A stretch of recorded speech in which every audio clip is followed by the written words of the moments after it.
com alegria e satisfação que cumprimentamos aos nossos amigos e irmãos do portal Escola Dominical com a gloriosa paz de nosso Senhor e Salvador Jesus Cristo.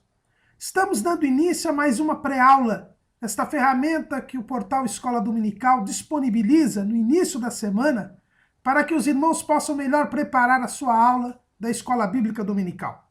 Vejam esta pré-aula, leiam a revista das lições bíblicas, leiam os textos de apoio que nós disponibilizamos no site do portal Escola Dominical, que o endereço passa aqui ao longo da exposição, durante toda a semana. Elucide as suas dúvidas que o irmão tenha durante a semana na sala dos professores. O cadastramento do site está suspenso, mas o irmão pode entrar ali como convidado.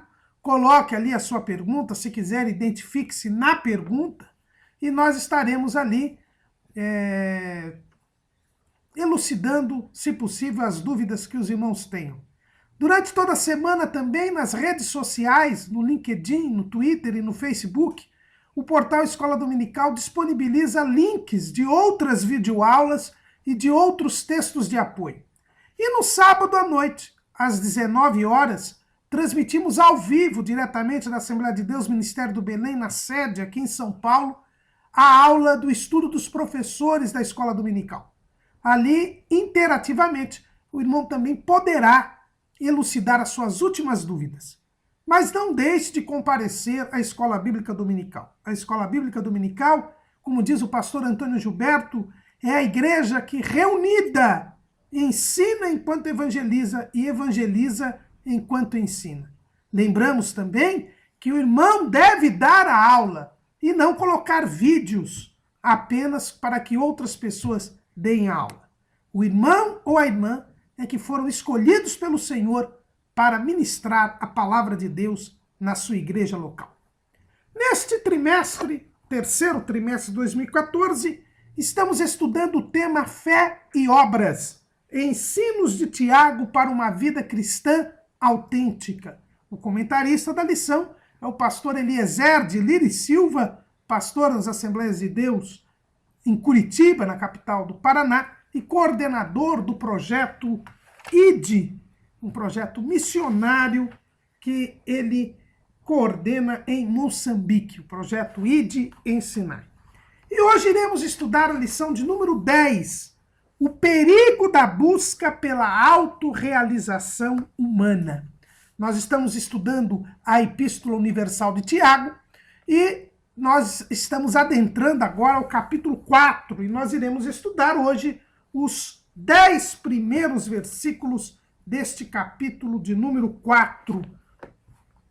E conforme nós já temos visto ao longo do trimestre, Tiago está demonstrando aos seus leitores, neste sermão tipicamente judaico, que é a carta de Tiago, os perigos que nós devemos enfrentar em nossa vida espiritual sobre a face da terra.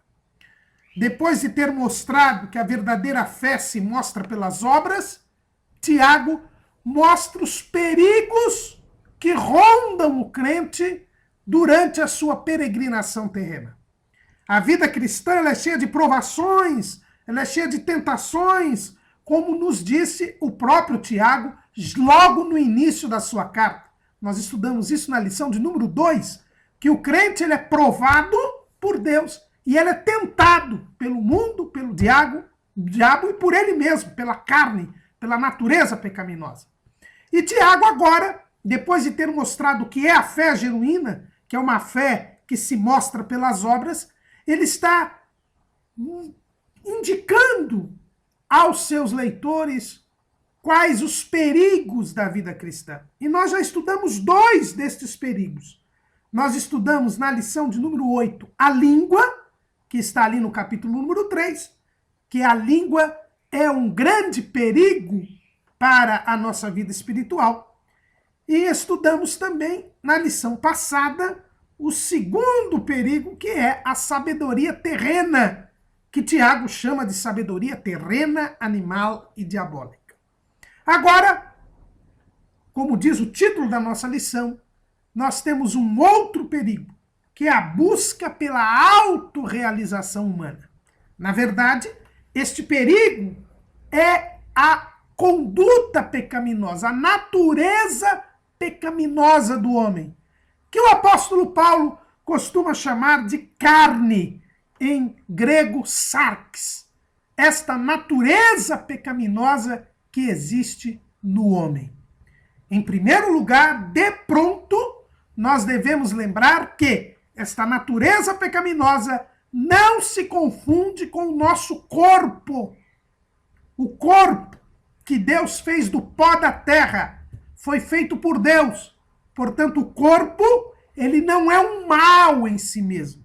Nós temos que tomar este cuidado, porque muitos pensam que o corpo é um mal. E este pensamento, ele é antigo. Ele ainda hoje é cultivado lá no hinduísmo, que entende que o corpo é um mal.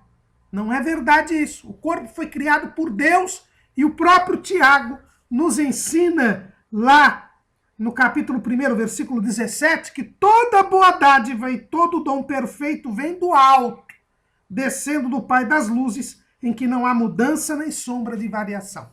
O corpo foi criado por Deus. Deus, do pó da terra, fez o corpo humano, por isso o corpo não é um mal. A carne, aqui, que é o grego sarx, dito pelo apóstolo Paulo, e que é a natureza pecaminosa de que Tiago irá tratar nesta lição, ela é o fruto do pecado. Quando o pecado entrou no mundo através de Adão, nós herdamos esta natureza decaída, esta natureza depravada que veio através do pecado gerado pelo homem. Nós lemos lá em Gênesis capítulo 5, no versículo 3, esta triste realidade. E Adão viveu 130 anos e gerou um filho à sua semelhança, conforme a sua imagem, e chamou o seu nome Sete. Adão, ele, ao pecar, ele transmitiu esta natureza pecaminosa para toda a humanidade. Como diz o apóstolo Paulo lá em Romanos, por um homem o pecado entrou no mundo. E Sete nasce a imagem e semelhança de Adão, que é uma imagem e semelhança de Deus decaída, que é uma imagem e semelhança de Deus deformada por causa do pecado. O salmista, no Salmo de número 51, ele diz assim: eis que em iniquidade fui formado, e em pecado me concebeu minha mãe. Salmo 51, versículo 5, Salmo de confissão de Davi. Todos nós somos concebidos em pecado. Isso não quer dizer que o relacionamento entre marido e mulher, o relacionamento íntimo é pecado, não é isso.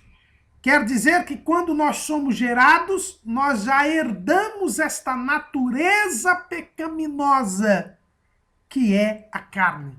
E somente nos livraremos desta natureza pecaminosa no dia da glorificação, no dia do arrebatamento da igreja.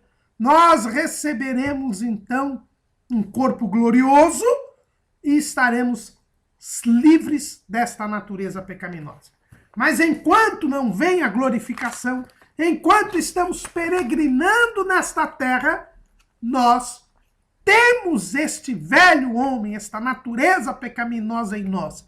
E este é um grande perigo para a nossa vida espiritual. É isso de que Tiago tratará nestes 10 primeiros versículos do capítulo 4 de Tiago, que é o tema da nossa lição. Tiago começa este assunto trazendo uma pergunta. Aliás, é interessante. Nós vemos que cada uma das sessões, cada um dos assuntos que Tiago trata na sua carta, ele começa com uma pergunta. Era uma forma comum dos mestres judaicos ensinarem.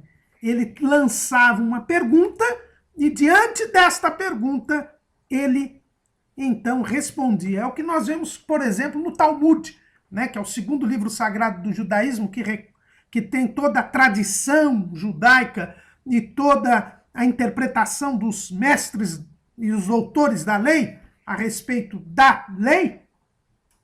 Eles sempre começam com perguntas. É um método conhecido de ensino entre os israelitas. E ele começa dizendo exatamente isso. De onde vêm as guerras e pelejas entre vós? Tiago estava aqui falando a respeito dos conflitos que existem entre os homens. Alguns comentaristas vão entender que Tiago fala tão somente de divisões e de discussões que havia na igreja, em especial a própria discussão que havia entre os judaizantes e os gentios, e os judaizantes dentro da igreja, querendo de toda maneira que os crentes gentios observassem a lei de Moisés, isto apesar do concílio de Jerusalém. Então havia, mesmo depois do concílio de Jerusalém, nós vamos sempre ver pessoas querendo submeter outras à lei de Moisés. Alguns comentaristas entendem que Tiago estava falando a respeito disso, que não era bom que houvesse disputas, competições, lutas, conflitos entre os irmãos. Mas uma interpretação mais aprofundada mostra que Tiago, embora tivesse visto a questão das divisões, das discussões, dos debates no meio da igreja, ele estava querendo mostrar aos seus leitores muito mais do que isso. A razão, a origem destes conflitos. Porque a situação era muito mais profunda do que uma simples discussão de ideias. Tiago queria mostrar à igreja que os conflitos, as disputas, os debates, as contendas, elas tinham uma origem muito mais profunda. E a origem estava no próprio homem. O nosso comentarista, ele faz questão de dizer assim, aliás, na sinopse do primeiro tópico da nossa lição, diz assim: as guerras e pelejas entre os crentes são frutos dos desejos egoístas e carnais que carregamos em nosso interior. Então não nos preocupemos tanto com os conflitos que surgem na igreja, que cada vez são mais frequentes. E por que são mais frequentes? Porque nós vivemos dias de apostasia espiritual. Dias em que as pessoas estão se distanciando de Deus. Dias em que as pessoas, mesmo se dizendo servas do Senhor, estão agindo segundo a carne. É a carne, a natureza pecaminosa do homem, a fonte, a raiz de todos os conflitos, de todas as guerras e pelejas que existem entre nós. Em primeiro lugar, nós devemos observar que o homem não é um ser pacífico. Ele é um ser inclinado para a guerra, para o conflito. Por quê? Porque a paz, ela vem de Deus. A paz, ela não pode ser gerada pelo homem.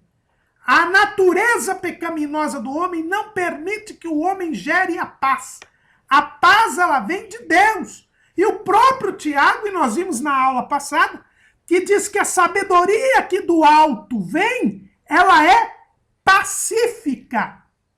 Ou seja, a paz, ela vem de Deus. Se a sabedoria vem do alto e ela é pacífica, é porque a paz vem de Deus. E nós já vimos na aula passada, e vamos repetir aqui, que a Bíblia disse que o Messias seria o príncipe da paz. Lá em Isaías, capítulo 9, versículo 6, nós encontramos: porque um menino nos nasceu, um filho se nos deu, e o principado está sobre os seus ombros. O seu nome será Maravilhoso Conselheiro, Deus Forte, Pai da Eternidade, Príncipe da Paz. O próprio Jesus, nas suas últimas instruções, nos deixa claro essa verdade. Quando ele diz aos seus discípulos, lá em João, capítulo 14, versículo 27, deixo-vos a paz, a minha paz vos dou, não vou lá dou como o mundo a dá, não se turbe o vosso coração, nem se atemorize. Jesus prometeu dar a sua paz, que é a paz verdadeira, para os discípulos, para os seus discípulos. Porque no mundo não há paz. A paz do mundo é enganosa. A paz do mundo ela é ilusória. É uma temporária ausência de conflitos. É a palavra airene em grego. E quando nós falamos em paz, e quando o mundo fala em paz, e diz, por exemplo, que estamos em paz, é porque os conflitos não se revelaram no seu limite. Mas, na verdade, não há paz. A única paz quem traz é Jesus. E Jesus cumpriu esta promessa, já na tarde do domingo da ressurreição.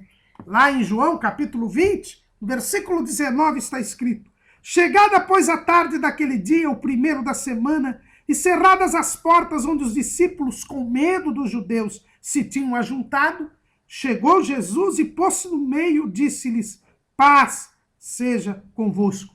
E no versículo 21, disse-lhes, pois, Jesus outra vez: paz seja convosco. A paz, ela tem de vir de Deus. A paz de Deus, a paz de Cristo, é a verdadeira paz. O homem em si mesmo não tem paz. E o que é paz, irmão Caramuru? Paz é a palavra hebraica shalom, que significa quitação de dívidas, que significa completude, comunhão, integridade. Por que que o homem em si mesmo não tem paz?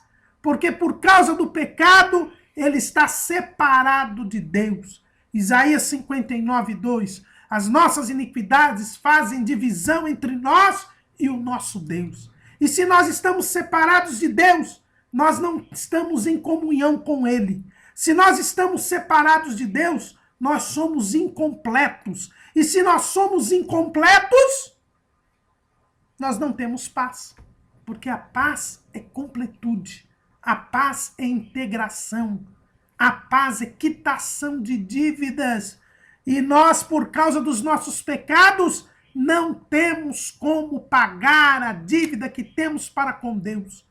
É por isso que Jesus veio e pagou o preço dos nossos pecados, quitou a nossa dívida, e por ter quitado a nossa dívida, pode nos trazer a paz, que é a completude, a integridade, a quitação das dívidas. É esta a realidade que nós temos nesta vida, na vida espiritual. Então, só Jesus pode trazer a paz. Lá em Colossenses, capítulo 2, versículo 14, nós encontramos o que Paulo diz. Versículo 13. E quando vós estáveis mortos nos pecados e na incircuncisão da vossa carne, vos vivificou juntamente com ele, perdoando-vos todas as ofensas, havendo riscado a cédula que era contra nós nas suas ordenanças, a qual de alguma maneira nos era contrária, e a tirou do meio de nós, cravando-a na cruz. Aqui o apóstolo Paulo fala a respeito da cédula, como se fosse hoje uma nota promissória, que já existia naquela época no direito romano, o chamado crédito quirografário, né? Não é escrito. E somente quando ela era riscada, ou quando ela era rasgada ou riscada, é que havia o perdão da dívida, quando se pagava a dívida. E Jesus tirou esta cédula e a cravou na cruz e quitou a nossa dívida. E por isso ele disse: deixo-vos a minha paz eu vos dou. O homem em si mesmo, ele não tem paz. É por isso que Paulo diz que a paz é a paz de Deus. Lá em Filipenses, capítulo 4, versículo 15, Paulo diz assim, versículo 5, ele diz assim: e a paz de Deus, versículo 7, e a paz de Deus, que excede todo entendimento, guardará os vossos corações e os vossos sentimentos em Cristo Jesus. Esta paz de Deus está além do nosso entendimento, porque ela vem do alto e ela guarda os nossos corações, como nós vamos ver daqui a pouco. Paulo, ainda escrevendo aos Colossenses, no capítulo 3 e no versículo 15, ele diz assim: e a paz de Deus, para a qual também fostes chamados em um corpo, domine em vossos corações e sede agradecidos. A verdadeira paz é a paz de Deus. E Tiago pergunta: de onde vêm as guerras e pelejas entre vós? E então ele mesmo responde: porventura não vem disto a saber dos vossos deleites que nos vossos membros guerreiam? A paz, ela vem de Deus, mas a contenda, a guerra, a peleja, o conflito está dentro de nós. Ela vem do quê? Da carne. Quando Tiago está falando aqui dos deleites, está falando da carne, deste homem que quis se separar de Deus e que quer ter uma vida independente de Deus. O homem, ele tem esta natureza pecaminosa e por causa dela, ele peca. Ele não contém os seus desejos. Ele não tem controle sobre os desejos, os seus instintos. E este desequilíbrio, que a Bíblia chama de concupiscência, que é este desejo desenfreado e descontrolado, nos leva para o pecado. E uma vez pecando, nós nos tornamos escravos do pecado. É Jesus quem nos ensina, lá em João, capítulo 8, versículo 34. Respondeu-lhes Jesus: em verdade vos digo, que todo aquele que comete pecado é servo do pecado. E escravizados pelo pecado, dominados pela carne, nós estamos separados de Deus e há um conflito entre nós. Quando nós nos separamos de Deus, o Espírito que Deus criou para que nós tivéssemos relação com Ele, o Espírito, ele está separado de Deus por causa do pecado. E ele é sufocado pela carne. A única faculdade do Espírito que funciona é a consciência. E nós sabemos que estamos fazendo mal, mas não deixamos de fazê-lo. Não temos força para resistir. É esta situação triste que o apóstolo Paulo registra lá em Romanos. E mais uma vez, nós vamos ver como Romanos está em perfeita consonância com Tiago. Tiago diz: de onde vêm as guerras e pelejas entre vós?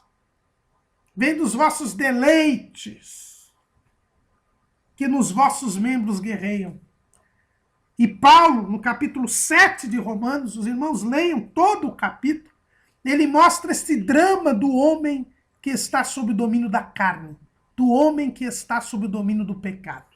Ele diz assim, no versículo 14, no capítulo 7 de Romanos: porque bem sabemos que a lei é espiritual, mas eu sou carnal, vendido sob o pecado. Porque o que faço, não aprovo. Pois o que quero, isso não faço. Mas o que aborreço, isso faço. E se faço o que não quero, consinto com a lei que é boa. De maneira que agora já não sou eu que faço isso, mas o pecado que habita em mim. Porque eu sei que em mim, isto é, na minha carne, não habita bem algum. E com efeito, o querer está em mim, mas não consigo realizar o bem. Porque não faço o bem que quero, mas o mal que não quero, esse faço. Ora, se eu não faço o que não quero, já não faço eu, mas o pecado que habita em mim. Esta é a situação do homem no pecado. A carne o domina. A carne o impede de fazer o bem que o espírito, na consciência, o espírito sufocado, ele só consegue funcionar na consciência. E ele diz: olha, isso é errado. Mas mesmo assim eu faço, porque eu estou escravizado pela carne, escravizado pelo pecado. Há um conflito dentro de mim e a carne prevalece. Agora, quando eu creio em Jesus, quando eu me arrependo dos meus pecados, quando a fé que vem pela palavra faz com que eu creia em Cristo, eu sou liberto. Eu sou liberto. Se, pois, o Filho vos libertar, verdadeiramente sereis livres, diz Jesus nesse mesmo capítulo 8 de João. E aí surge uma nova criatura. Quando eu sou perdoado, os meus pecados são perdoados, eu entro em comunhão com Deus. Eu recebo a paz de Deus. E esta paz, esta comunhão que eu tenho com Deus, faz com que o Espírito Santo testifique com o meu espírito que eu sou filho de Deus. E aí, o Espírito prevalece sobre a carne. Mas na vida do salvo, o conflito permanece. É isso que Tiago está querendo nos ensinar.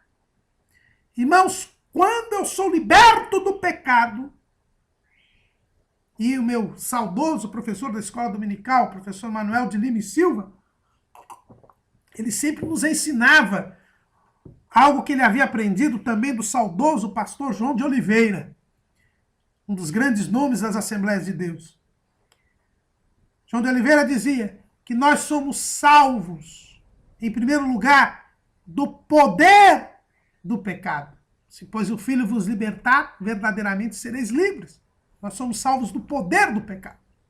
Agora o Espírito prevalece sobre a carne. Nós somos salvos da natureza do pecado. Nós somos tornados nova criatura. Uma nova natureza surge em nós. É por isso que Jesus diz a Nicodemos que nós nascemos de novo. O Espírito é religado a Deus e surge uma nova criatura que pode vencer a velha criatura. Mas ainda não fomos salvos do corpo do pecado. Este velho homem, ele ainda está em nós. Crucificado com Cristo. Cravada na cruz foi a cédula. Veja bem que Jesus riscou a cédula, quitou a dívida, mas não a rasgou. A cravou na cruz. E esta é a dificuldade que nós temos na vida terrena e que Tiago está falando aqui. É que o velho homem, ele não é eliminado. Ele continua aqui. Ele só será eliminado no dia da glorificação.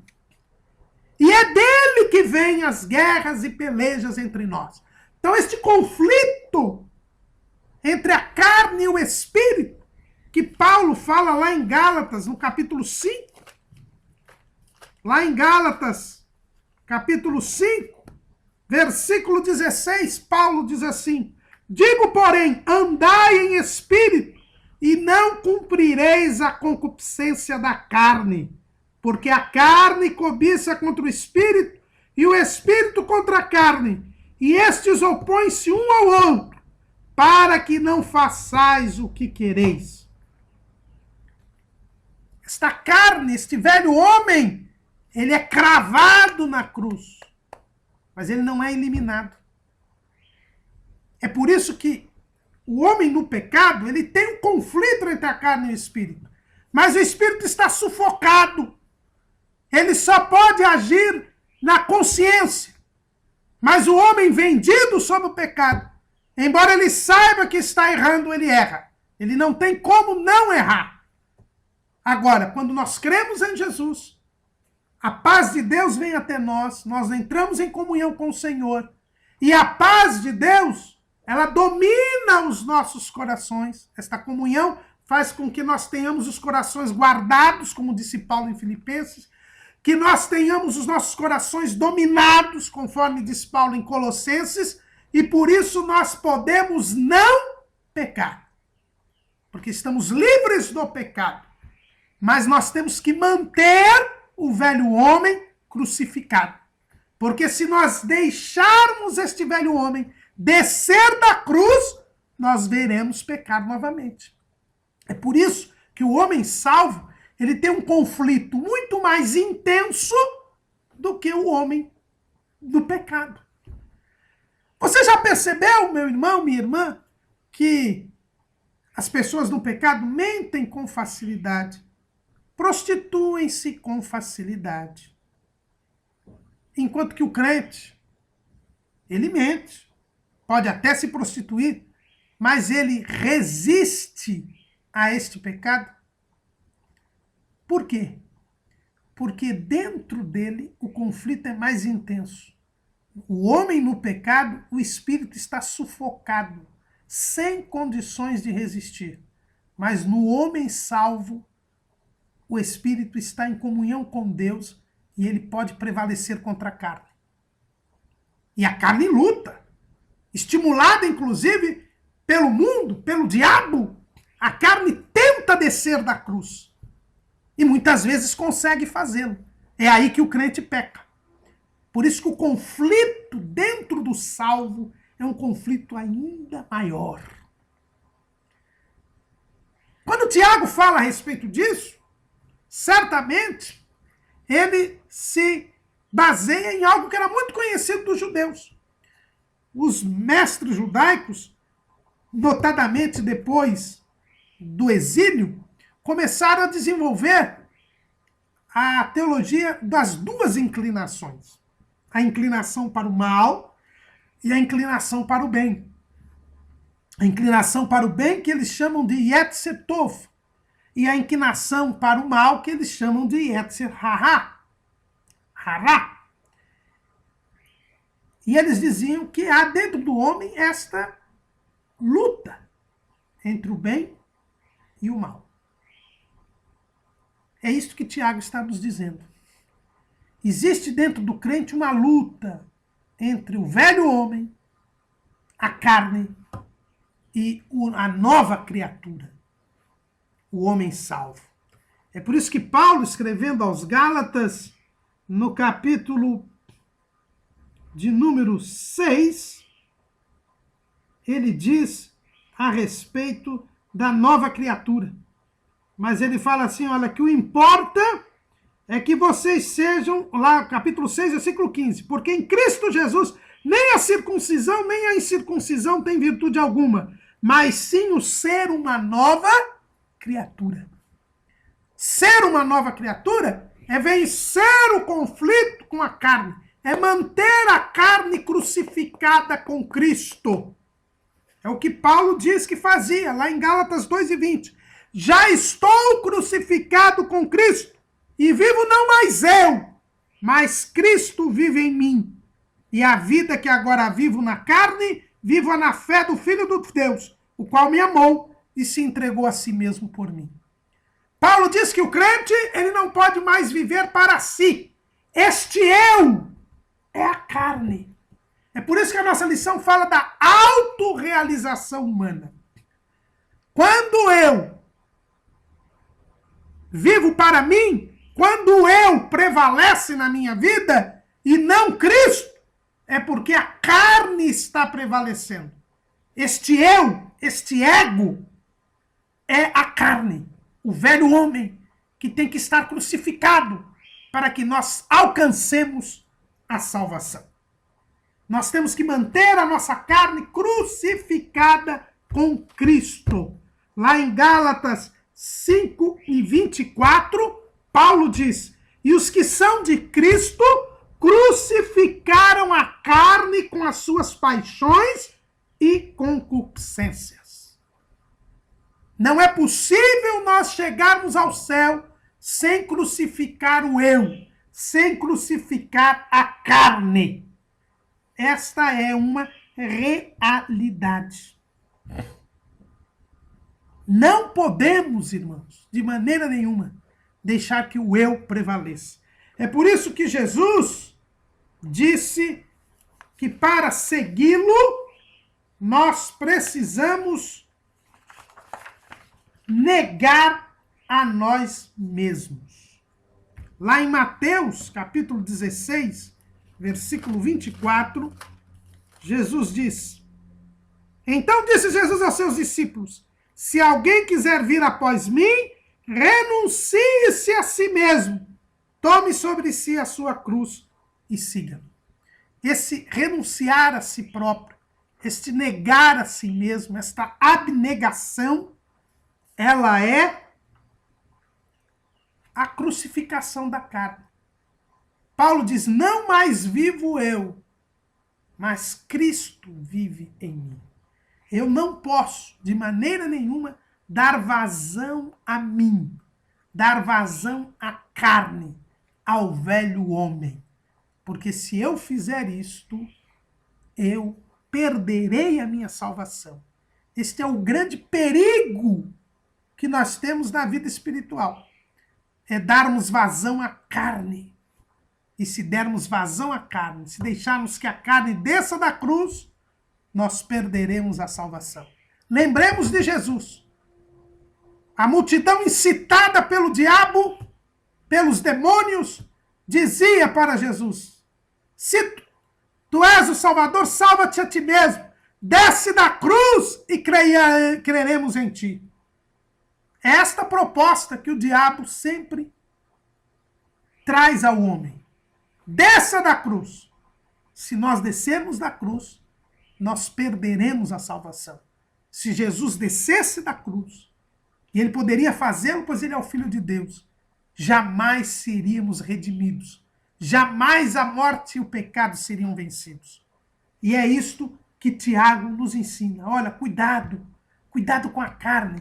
Quando eu estou vendo aí as guerras, os conflitos entre vocês, é porque vocês estão dando vazão à carne. E mais do que conflitos na igreja, vocês estão correndo o risco de perder a salvação.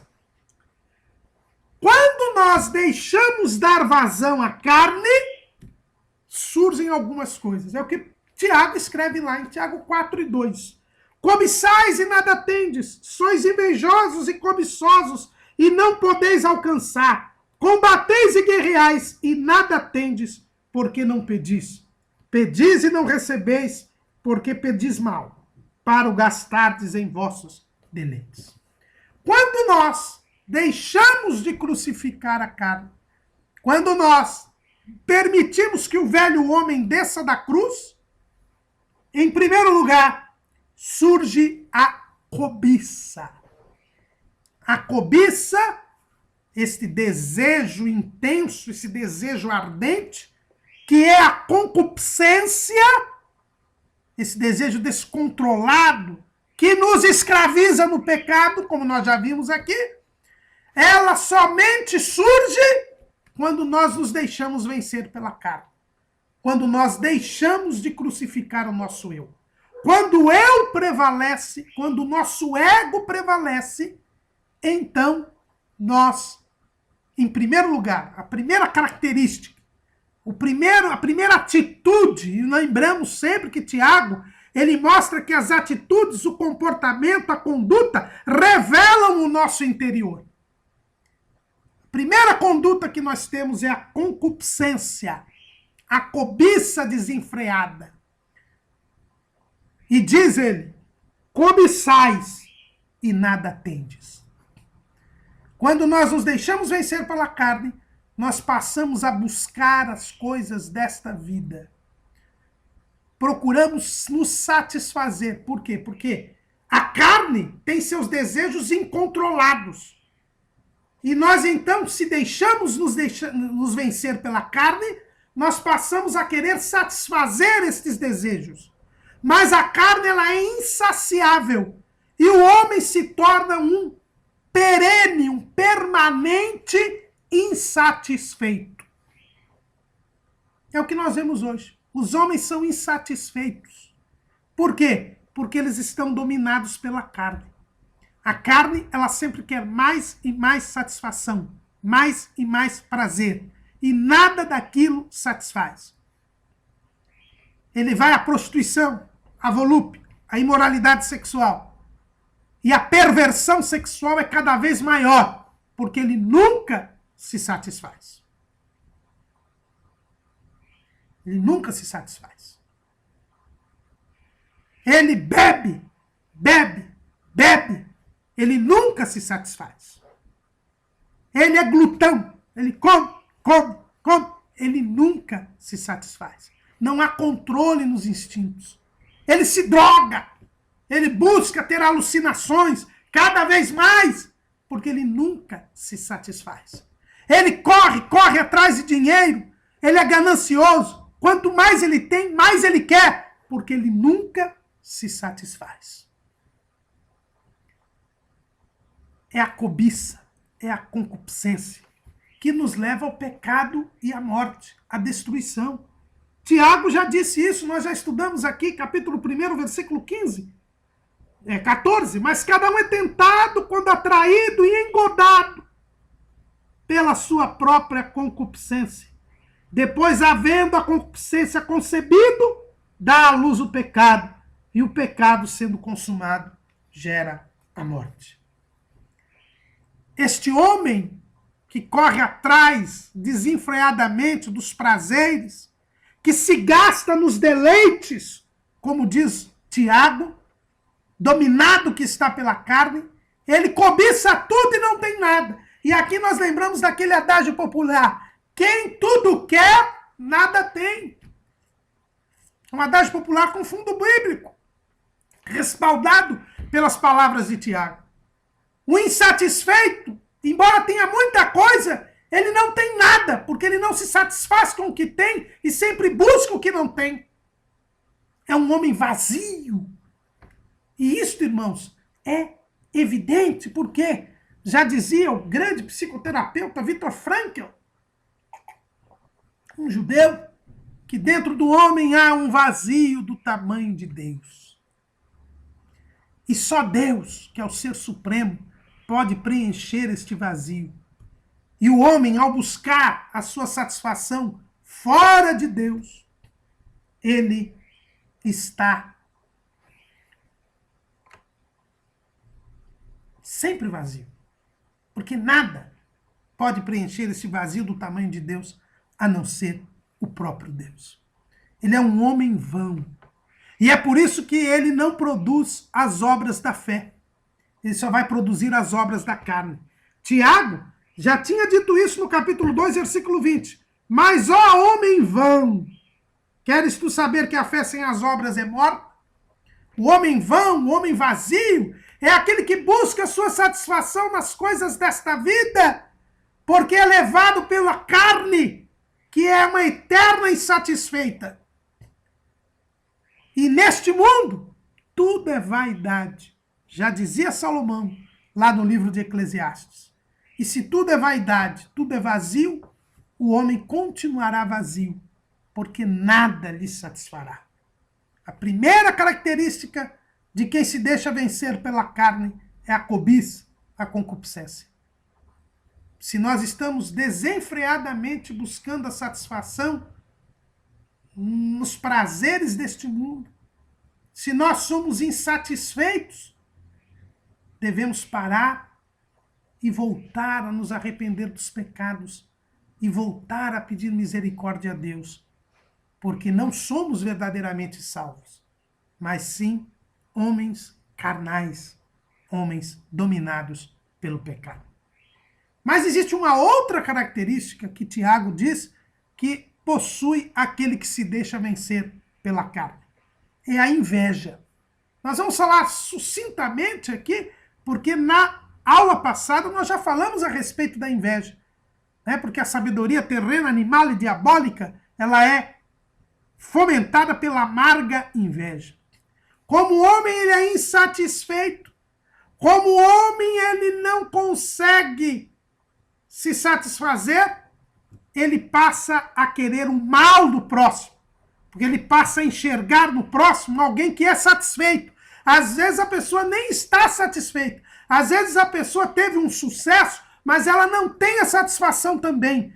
Mas a mente cegada pelo pecado, pela concupiscência, enxerga no outro alguém que está tendo sucesso.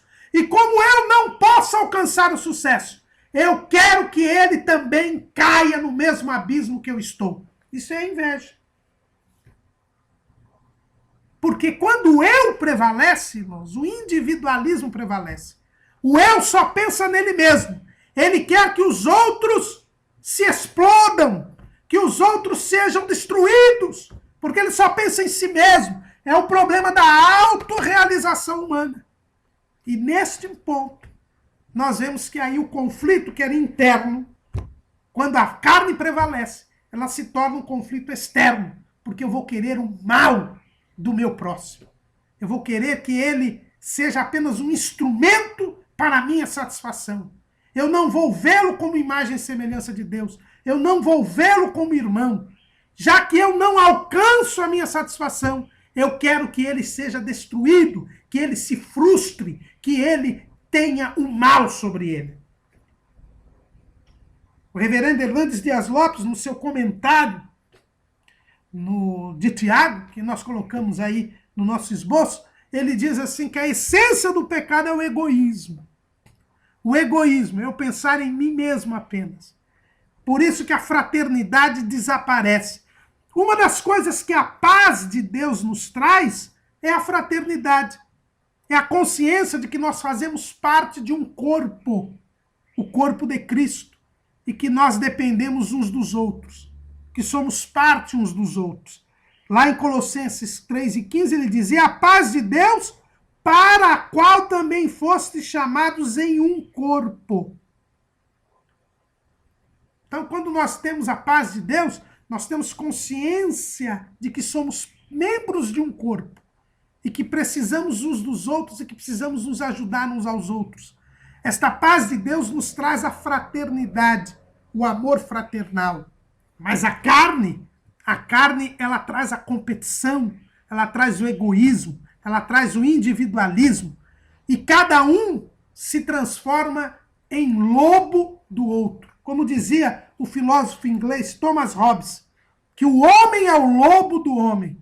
Na natureza decaída do homem, cada homem é o lobo do outro. Há uma guerra de todos contra todos, como dizia Thomas Hobbes.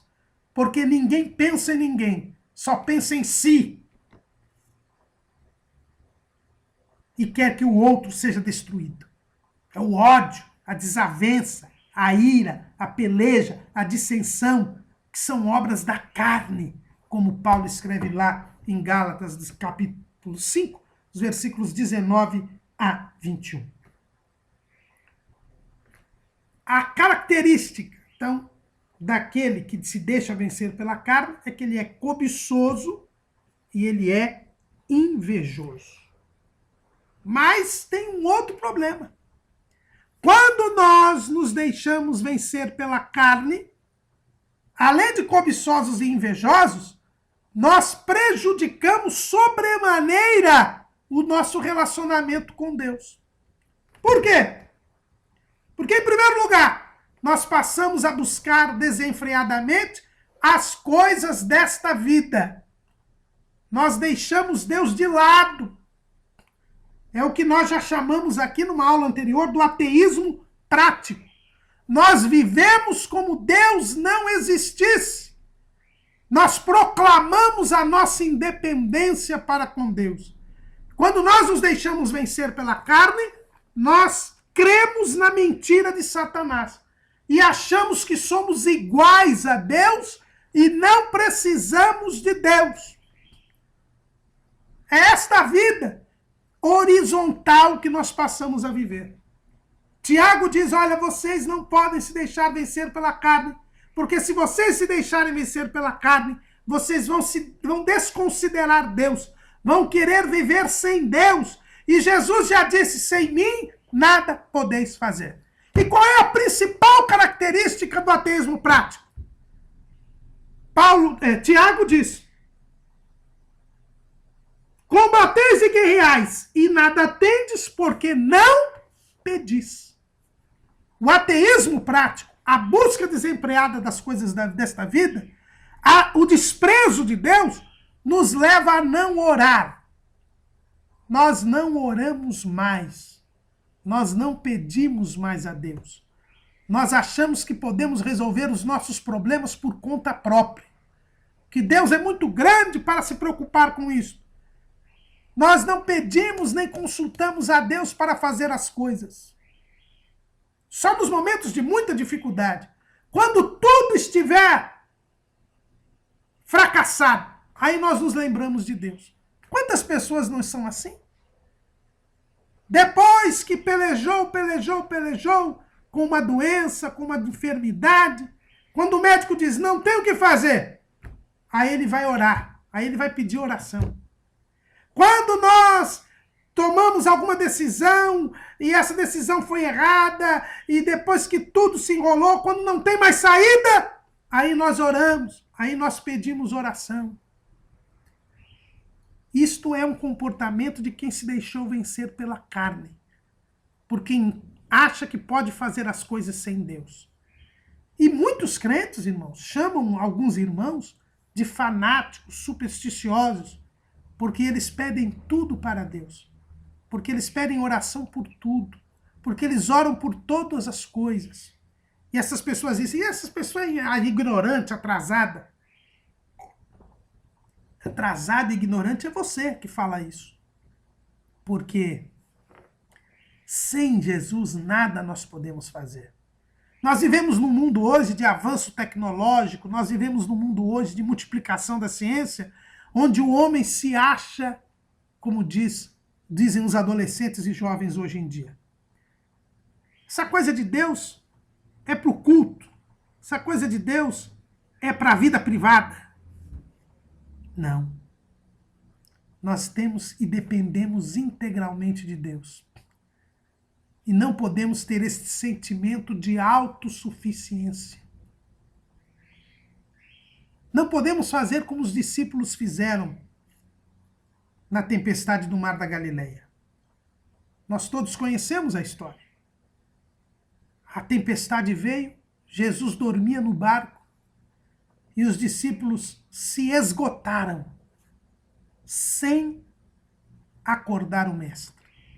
Só quando eles viram que iriam morrer, já esgotados, estressados, desesperados, é que eles acordam Jesus. E Jesus se levanta, manda que o vento se aquietasse, manda que a tempestade cessasse. E os discípulos admirados disseram, que homem é este que até o vento e o mar lhe obedecem? Quantas vezes também nós estamos estressados, esgotados, causamos uma série de prejuízos em nossas vidas, porque temos este sentimento da autossuficiência. Não buscamos a Jesus, a não ser na última hora, no último momento. Mas Tiago diz, não façam isso. Vocês precisam depender de Deus. Tenham comunhão com Deus. Vivam para Deus. Mortifiquem o seu ego. E vocês serão vitoriosos nesta vida. Mas existe um segundo ponto que Tiago fala, que é pior do que esse primeiro. Esse primeiro, que é o sentimento de autossuficiência, que é o ateísmo prático, nós não pedimos. Deixamos Deus de lado. Mas existe algo pior, que eu chamei aqui da petulância, do atrevimento espiritual. É quando o homem recorre a Deus para que Deus satisfaça os seus caprichos. É o homem que quer satisfação dos seus prazeres, a satisfação do seu eu, usando de Deus. E isso, irmãos, é muito comum nos nossos dias. Por quê? Porque é o que tem defendido aí as co-irmãs, que eu chamo, as teologias co-irmãs. A teologia da confissão positiva e a teologia da prosperidade. Querem que Deus satisfaça os seus caprichos. Vivem segundo a carne. Vivem nos desejos desenfreados, buscando as coisas desta vida. E querem que Jesus os satisfaça. Que Jesus, que Deus, seja seu empregado, seu servo, seu garçom. É uma pessoa gananciosa que quer ter dinheiro, que busca o dinheiro, que quer cada vez mais dinheiro e que para isso pede que Jesus lhe dê dinheiro. Isso é pior do que nem pedir. É o que Tiago chama de pedir mal. E ele diz, pedis e não recebeis, porque pedis mal para o gastardes em vossos deleites. Meus irmãos, hoje nós vemos isto. Hoje nós vemos as pessoas indo ao encontro de Jesus única e exclusivamente para a satisfação dos seus caprichos. Elas querem ser ricas, elas querem ser poderosas, elas querem ter mansões, elas querem nunca ter doença e vão a Jesus para pedir a Jesus única e exclusivamente estas coisas. A situação destas pessoas é terrível porque elas estão prontas a ser rejeitadas pelo Senhor, porque elas atentam contra a soberania de Deus. Elas tratam Deus, que é o Senhor, como seu servo. Elas não se acham iguais a Deus, como aqueles do ateísmo prático, mas eles se acham superiores a Deus, a ponto de Deus, como eles dizem, ser obrigado a satisfazer os seus desejos, os seus caprichos. Eles passam pela mesma situação do de Satanás. Satanás quis estar acima de Deus. É uma soberba incrível, irmãos. Por isso que eu escrevi aí no esboço que essas duas teologias, a teologia da confissão positiva e a teologia da prosperidade, são grandes armas do diabo. Por quê? Porque quando nós atentamos contra a soberania de Deus, nós corremos sério risco de sermos rejeitados por Deus. E nós vemos isso na vida dos dois primeiros reis de Israel. Saul, ele pecou, ele atentou contra a soberania de Deus. Ele quis saber mais do que Deus. Deus mandou que ele primeiro sacrificou, quando Deus proibiu qualquer pessoa de sacrificar não seu sacerdote, e depois ele novamente não matou todos os amalequitas, nem todo o gado dos amalequitas, para sacrificar a Deus. Ele quis entender mais do que Deus o que era o sacrifício e como se devia fazer o sacrifício. E por ter ele atentado contra a soberania de Deus, ele foi rejeitado. Davi pecou, adulterou, Davi praticou homicídio, Davi contou o povo, mas Davi atentou contra a santidade de Deus, alcançou misericórdia. Quando nós atentamos contra a soberania, contra o senhorio de Deus, as coisas são mais graves. É por isso que essas duas teologias, elas são armas poderosas do diabo para levar as pessoas à perdição. Devemos tomar muito cuidado, irmãos, porque quando pedimos mal, nós somos atrevidos espirituais. E quem pede mal por quê? Porque ele vive em adultério espiritual. Tiago diz, adúlteros e adúlteras, não sabeis vós que a amizade do mundo é inimizade contra Deus? Portanto, qualquer que quiser ser amigo do mundo, constitui-se inimigo de Deus. O atrevido espiritual, ele é um adúltero. Assim como a Bíblia mostra que o relacionamento entre Deus e Israel, entre Cristo e a igreja, é simbolizada pelo casamento, a infidelidade de um servo de Deus é simbolizada pelo adultério espiritual. Lógico, porque o adultério é a infidelidade conjugal. O adultério é você quebrar o compromisso de fidelidade com o seu cônjuge. Quando Israel passou a ser idólatra, servindo a Deus e a Baal, ele praticou o adultério espiritual. E nós vemos isso bem claramente no livro de Oséias. O profeta Oséias, inclusive, viveu um adultério na sua vida conjugal para simbolizar, sinalizar a situação espiritual do povo. Povo que foi destruído por causa deste adultério espiritual. Quem pede mal, quem pede a Deus para a satisfação dos seus caprichos, é porque é um adúltero. Por quê? Porque ele está amando o mundo. Ele está sob o domínio do pecado. Ele quer as coisas desta vida. Ele quer a satisfação dos prazeres. E ele vai a Deus para que Deus satisfaça os seus caprichos. Ou seja, ele está querendo servir a Deus e servir ao mundo ao mesmo tempo. Mas Tiago diz que isto não é possível. Quem é amigo do mundo, quem quer as coisas do mundo, quem busca as coisas do mundo, quem quer os prazeres do mundo, quem quer se satisfazer nas coisas desta vida, é amigo do mundo. E se é amigo do mundo, é inimigo de Deus. João, ele repete isso na sua primeira carta.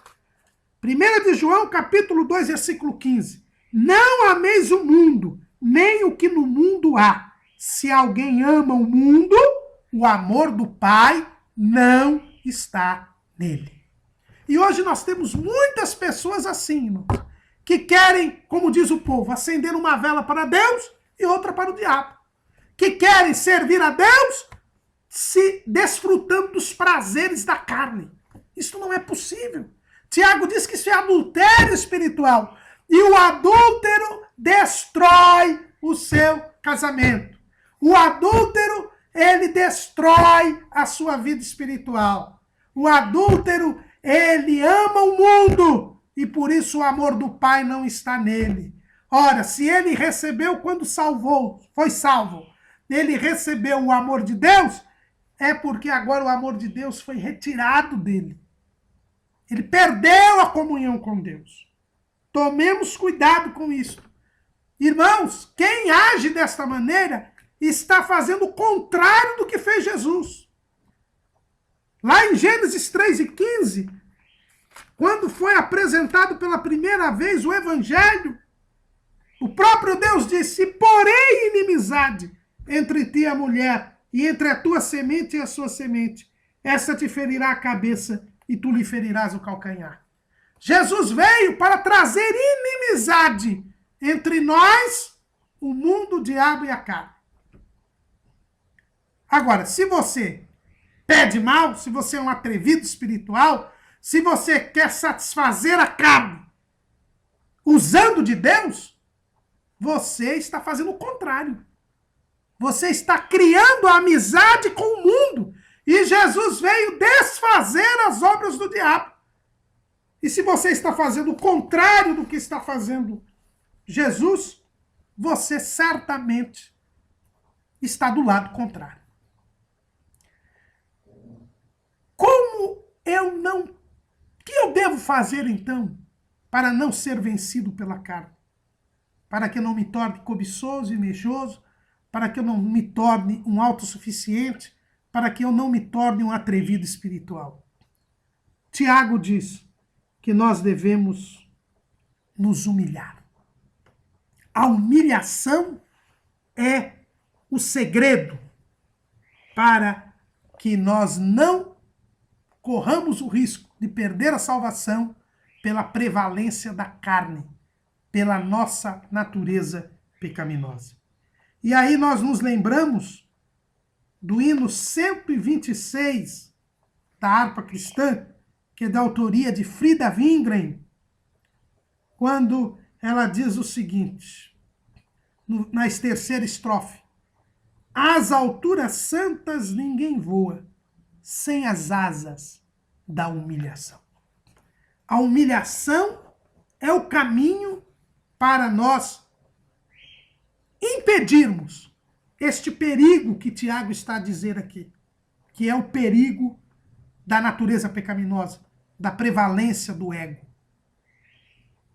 da predominância da carne. Eu preciso me humilhar. É o que Jesus disse: quem quiser vir após mim, negue-se a si mesmo. Gregório Palamas, um dos pais da igreja, os pais da igreja são os grandes pregadores, os grandes nomes da igreja nos primeiros séculos, depois dos apóstolos, em uma homilia, ele explica o que Tiago nos diz aqui, no capítulo 4, versículo 6. Antes da maior graça, portanto, diz: Deus resiste aos soberbos, dá, porém, graça aos humildes. Gregório Palamas diz, e nós colocamos aí em nosso esboço, que quem é soberbo se faz de importante. E se ele se faz de importante, diz que não precisa de Deus, é justo que Deus não lhe atenda, que Deus não lhe ouça.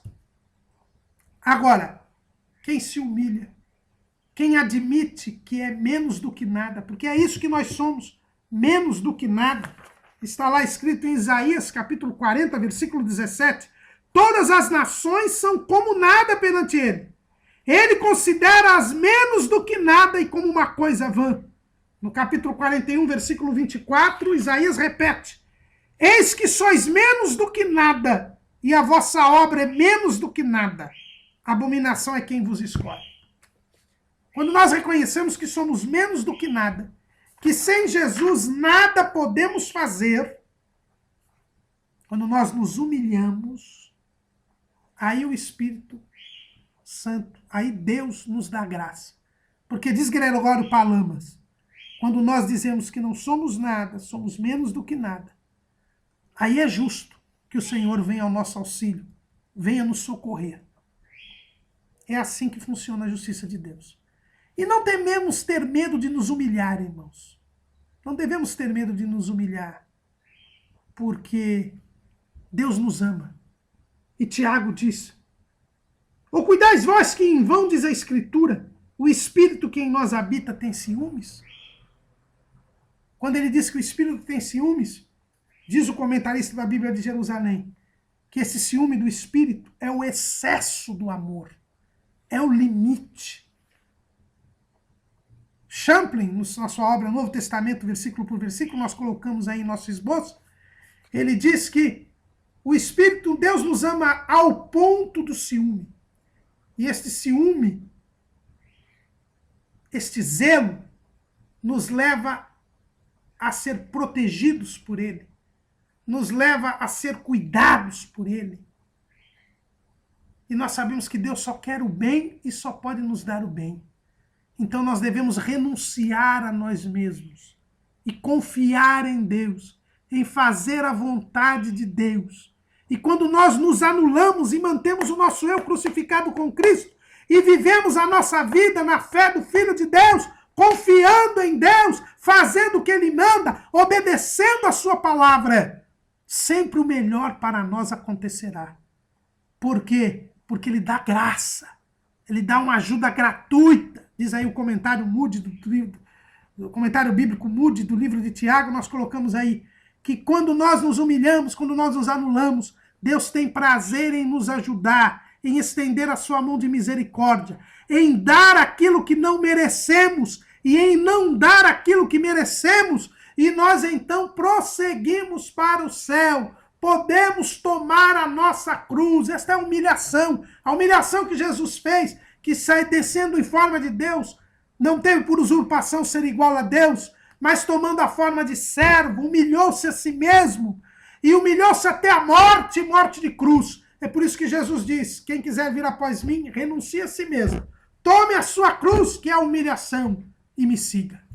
Porque se nós seguirmos a Jesus, que se humilhou, nós também teremos o mesmo fim de Jesus, que depois da humilhação foi glorificado. Ele teve a maior das humilhações. Por isso Deus o exaltou soberanamente sobre todo o homem. Se nós nos humilharmos, e a humilhação quer dizer fazer a vontade de Deus, nós receberemos maior graça, maior ajuda de Deus. Nós conseguiremos resistir ao diabo e ele fugirá de nós. Porque o segredo é este: resistir, sujeitai-vos a Deus. Resistir ao diabo e ele fugirá de vós. Quando nós nos sujeitamos a Deus, anulamos a nós mesmos, passamos a fazer a vontade de Deus, vivemos para Deus e não para nós, aí Ele nos dá maior graça. Aí esta paz de Deus domina os nossos corações. Esta paz de Deus nos faz ter consciência que somos parte de um corpo. Esta paz de Deus guarda os nossos corações, protege-nos, dá-nos força. E nós, em comunhão com Deus, saberemos claramente que Deus estará conosco. E como diz o apóstolo João, maior é o que está conosco do que o que está no mundo. E se maior é o que está conosco do que o que está no mundo, nós podemos resistir ao diabo e ele foge de nós. Ele não mais incita nem estimula a carne, porque ela está crucificada com Cristo. E assim nós alcançamos a vitória.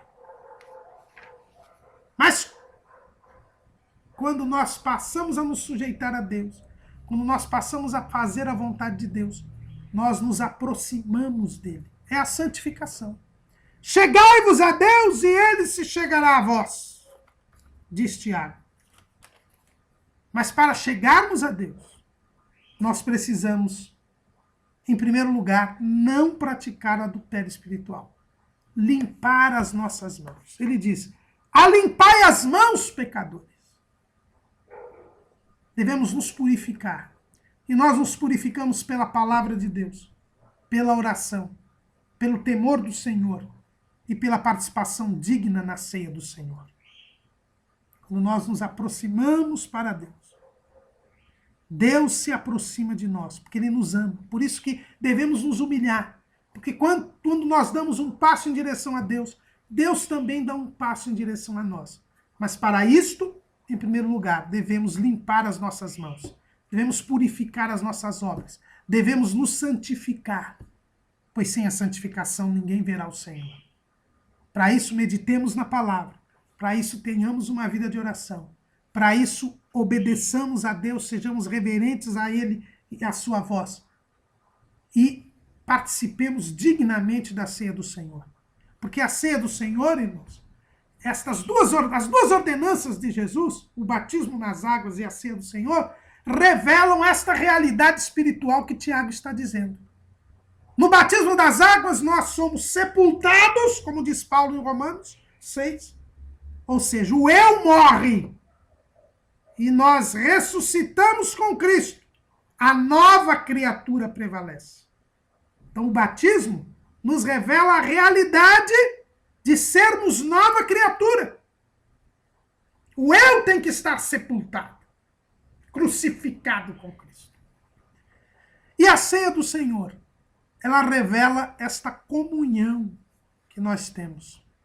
A ceia do Senhor, ela mostra que nós temos a paz de Deus, que o eu não mais prevalece, o que prevalece é o nós, é a consciência de que nós estamos no corpo de Cristo e que nós estamos em paz com Deus. A ceia do Senhor mostra que a comunhão que nós temos com Deus, a paz que nós temos com Deus, faz com que nós tenhamos o amor fraternal e a paz com os irmãos e com os outros, enquanto depender de nós. É por isso que Paulo diz, enquanto depender de vós, tende paz com todos os homens. E para isso, nós precisamos limpar as mãos. E nós precisamos purificar os nossos corações. Não podemos ser vacilantes. Voz de duplo ânimo, purificar os corações. Não podemos deixar que a carne desça da cruz algumas vezes e algumas vezes nós a coloquemos na cruz novamente. Não sejamos vacilantes, dúbios. Isso que quer dizer homem de duplo ânimo. Pelo contrário, nós precisamos ter sempre comunhão com Deus. Buscar sempre a Deus. Nos aproximarmos cada vez mais de Deus. Como o salmista Asaf diz, para mim bom é aproximar-me de Deus. Porque quanto mais perto de Deus estivermos, mais longe do pecado estaremos. Temos que ter uma decisão de caminhar em direção a Deus e não ficar titubeando entre Deus e a carne, porque senão nos tornaremos adúlteros espirituais. É por isso que precisamos ter um profundo arrependimento dos nossos pecados. Precisamos reconhecer que somos menos do que nada É o que diz Tiago: senti as vossas misérias e lamentai, chorai, converta-se o vosso riso em pranto e o vosso gozo em tristeza. Humilhai-vos perante o Senhor e ele vos exaltará. Eu não posso dizer rico sou e de nada estou enriquecido e de nada tenho falta. Isso é o que diz a igreja de Laodiceia. São os falsos crentes que serão revelados no dia do arrebatamento. Não diga rico sou, estou enriquecido e de nada tenho falta. Não deixe Deus de lado. Não queira resolver as coisas na sua vida. Não queira dar vazão ao seu eu. Mas pelo contrário, busque a Deus. Humilhe-se. Humilhai-vos debaixo da potente mão de Deus, diz Pedro. E a seu tempo ele vos exaltará. A exaltação que esperamos é o dia do arrebatamento da igreja. Quando este velho homem será eliminado. Não correremos mais este risco. E por termos perseverado, permanecido, humildes, dependentes de Deus, renunciando a nós mesmos, tomando a nossa cruz, seguindo os passos de Jesus, naquele dia, nós seremos exaltados, receberemos um corpo glorioso e nos encontraremos com Jesus nos ares, livres do perigo da autorrealização humana. Amém.